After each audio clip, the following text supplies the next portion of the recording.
Here in Kolkata, India, we're at the Victoria Memorial right now. There's gardens, and we're going to go in the building itself, which is a museum. It was built between 1906 and 1921. It's fully made out of marble, the building. And it was dedicated to the Empress of India, which was Queen Victoria, who was the Empress from 1876 to, I believe, 1901, I read. And so it's a museum. In case you don't know or I haven't mentioned in previous videos, India was under British rule for a long time until right around the ending of World War II. So yeah, Victoria Memorial. This is just it's right in the middle of the city. It's interesting. It's kind of like a quiet oasis here with all the bustling streets and horns and traffic and people and vendors all over the place. It's nice and relaxing in here. Interesting tree here with the root system. Just, I don't know if it's taking over, just hanging off of it. It's interesting. We've seen several trees like that actually around here the last couple of days in Kolkata. Even walking down the streets, the roots are like kind of hanging down. We got a duck under them. Photo op time here. Oh, this breeze feels nice. I'm so sweaty. It is so humid here last couple of days. It's monsoon season, and I tell you, this is the most humid place we've been in our life. Prior to this, we agreed Panama City was, so this is worse. Just feel like I got out of a bathtub. I don't know much, actually, if anything, about the history of India, but I'm just recording this because I'm assuming it's something important.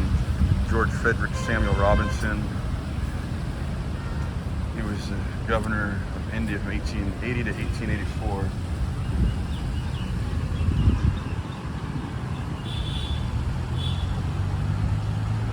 Yeah, out of all the history and stuff we learned in school, I wasn't paying attention or they didn't teach. I don't remember anything about the history of India, which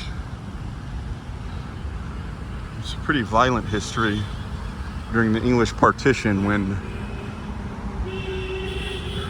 around the end of the war, England just couldn't govern it anymore from such a far distance. And so what they did is they looked at the populations of Muslims and Hindus, where they're kind of concentrated at, and then they just kind of divided the country into some different areas based upon religions. Well, that caused a mass movement of people trying to move to different sides of the country based on their religion, and tens of thousands of people died during that time. Starvation, murder, just chaos for several years. It's called the English partition.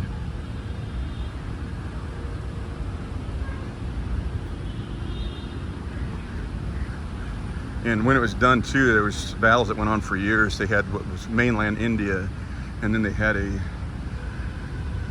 because of the two religions that were still Muslim, they had an East Pakistan and a West Pakistan.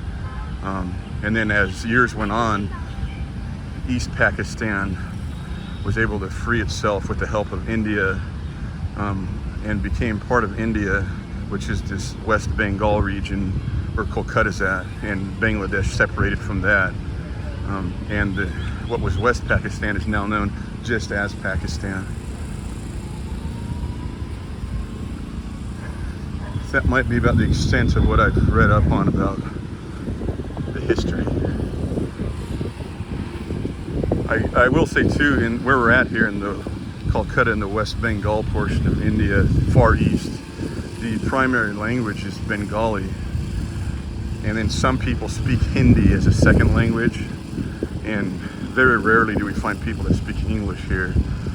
The other places we're going in India, and the majority of India, central and western India, they don't speak Bengali. Their main language for the majority of India is Hindi, with their second language being English.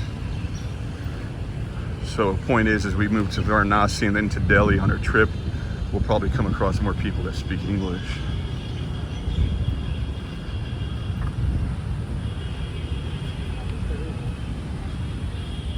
Monument here says Edward VS or Edwards the 7th Rex Imperator, Emperor maybe. This side is the opposite side we entered on. It looks like there's an entrance over here too. And it's got statues here. I'm sure all significant for India's history. But looking ahead, you might be able to see out there, that's where, just on either side you enter this or leave these areas and you're in the chaos of the streets again.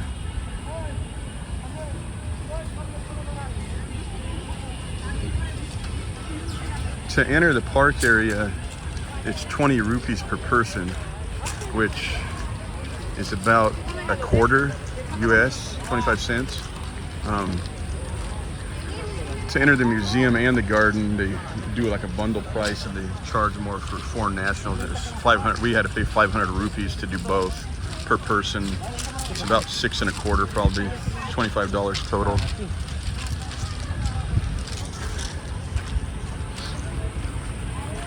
People exiting and entering.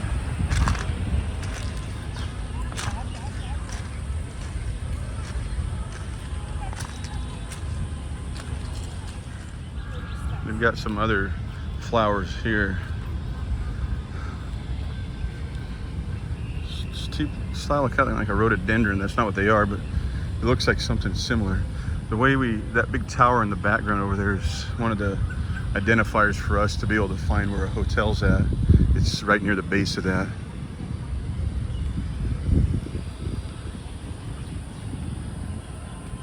Once we're almost around the full perimeter, and then we will go inside. When we walk the perimeter, now it's time to get in this queue here to enter. See what they got inside.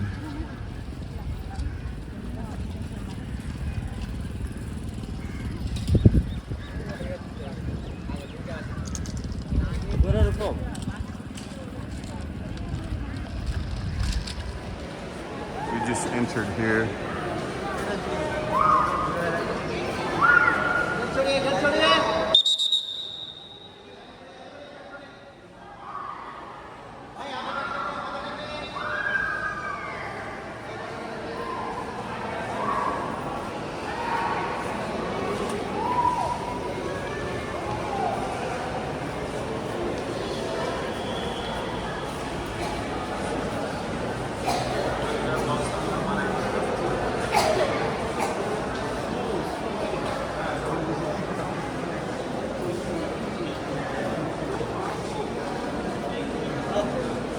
No air conditioning in here.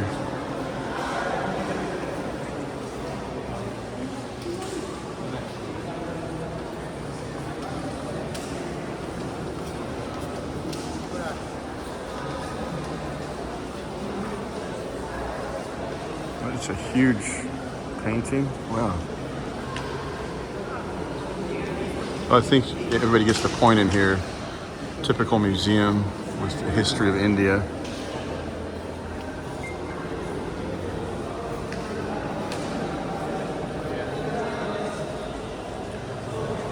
Since it was British rule for so long, I mean, you would think we're in England.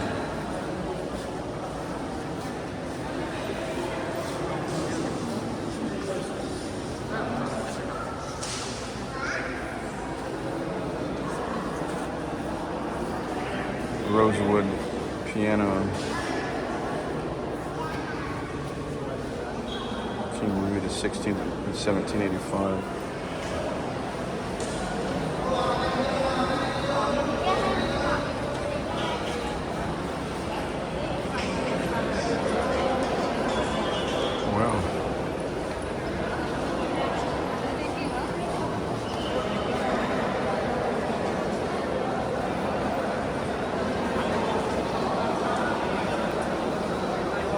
We've got pictures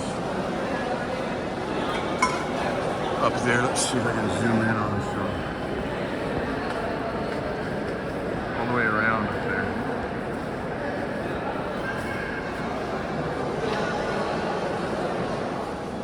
Wanted to nonchalantly get a video of this big group of people in orange.